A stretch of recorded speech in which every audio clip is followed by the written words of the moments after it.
Meus queridos irmãos e irmãs, nós estamos na solenidade do Santíssimo Corpo e Sangue de Cristo.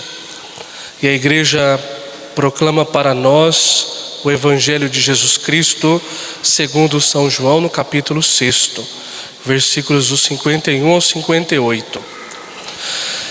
Jesus, nesse discurso do pão da vida, Jesus Cristo nos diz: porque a minha carne é verdadeira comida e o meu sangue é verdadeira bebida. Aquele que come este pão viverá para sempre. Por isso Jesus é o pão da vida eterna. Para que possamos ter a vida eterna, queremos estar sempre nos alimentando do pão eucarístico, do pão da palavra e do pão da Eucaristia.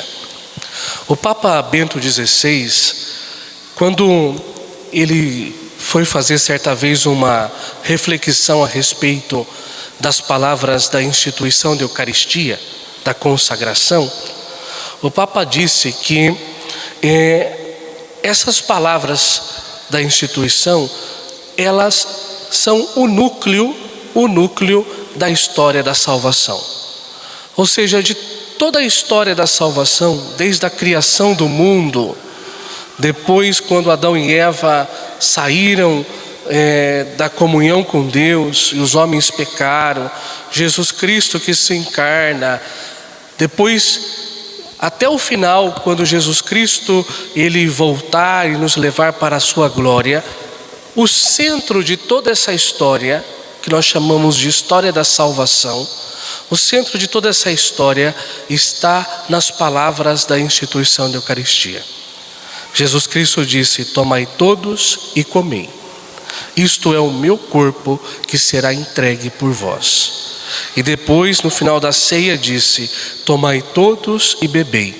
Este é o cálice do meu sangue, o sangue da nova e eterna aliança, que será derramado por vós e por todos para a remissão dos pecados. Fazei isto em memória de mim. Por que é o centro? Porque aqui é Jesus Cristo que está doando, entregando o seu corpo e derramando o seu sangue para a nossa salvação. Todas as vezes que nós participamos da Eucaristia, nós atualizamos o sacrifício de Cristo na cruz. Por isso que ao lado do altar do Senhor, ou em cima, ou no presbitério, cada igreja coloca num ponto, nós temos o crucifixo, porque ali nós estamos atualizando o corpo e o sangue de Cristo. E atualizar não significa fazer de novo. Atualizar significa que nós aqui estamos participando daquele único sacrifício de Cristo na cruz, onde Ele deu o seu corpo e derramou o seu sangue para a nossa salvação. Curiosamente, Jesus, para instituir a Eucaristia, Ele escolheu dois símbolos: o pão e o vinho. E a gente pode se perguntar, por que Jesus não escolheu um outro símbolo para consagrar a Eucaristia? Por que Jesus escolheu o pão? Por que Jesus escolheu o vinho? Ele podia, por causa da sua cultura, mas ele podia, dentro da sua cultura, escolher também um outro alimento. Ou não precisava ser dois, podia ser apenas um. Mas Jesus Cristo, ele escolheu o pão e o vinho para se deixar para nós. E aí, meus irmãos, tem um bispo que eu estava escutando uma mensagem, e ele estava dizendo a respeito disso. E esse bispo, ele dizia assim: olha, nós temos aí algum sentido por que Jesus escolheu o pão e o vinho. Primeiro, Jesus escolheu o pão porque o pão é feito de trigo. E tem aquela passagem da palavra de Deus que diz assim: se o grão de trigo que cai na terra não morre, ele continua só um grão de trigo. Mas se morre, então produz muito fruto. E aí a gente percebe que Jesus escolheu o pão, então, que é feito de trigo, para ser uma referência à sua paixão. Da mesma forma que o trigo, ele precisa ser moído para fazer o pão, Jesus Cristo também, ele foi moído na cruz, num sentido figurado, ele foi moído na cruz para a nossa salvação, para que possamos ser pão. Depois também, dizia esse bispo, Monsenhor Munilha, ele dizia: o segundo sentido é o significado da unidade. Porque para você fazer um pão, você precisa de muitos grãos de trigo. Para você fazer o vinho, você precisa de muitas uvas. Mas o pão, ele é um só. E o vinho também é um só. Então isso mostra a unidade. Nós que podíamos ser grãos de trigos dispersos, uvas dispersas, viemos para a Eucaristia para celebrarmos com pão e vinho, porque Jesus nos faz unidade. Jesus faz a unidade da igreja.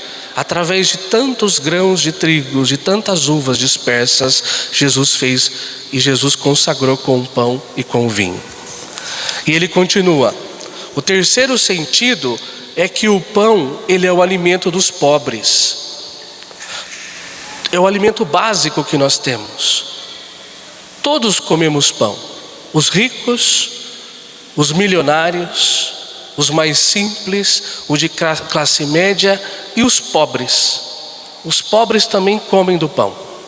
Então também Jesus pôde ter consagrado a Eucaristia com o pão para mostrar isso, para mostrar que na sua entrega existe esse aspecto da caridade, que todos nós também devemos ter. E indo para a Eucaristia, sempre devemos pensar nos pobres. E por fim, explica esse bispo, que o quarto sentido é o vinho da alegria. Que nós, como cristãos, um serviço muito bonito que a gente poderia realizar aqui neste mundo, principalmente agora depois da pandemia, onde tantas pessoas ficaram tristes, passaram por tantos problemas de saúde, problemas psicológicos.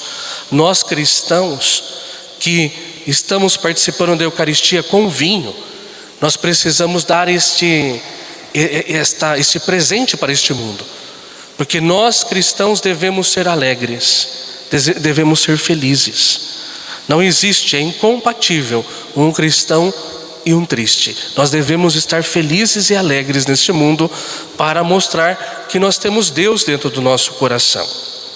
Por isso, meus queridos irmãos e irmãs, vamos agradecer a Deus e vamos pedir a Deus essa graça, a graça da unidade, a graça da caridade, a graça da alegria, a graça de morrer um pouquinho para este mundo, para fazer com que os nossos irmãos possam ser um pouco mais felizes.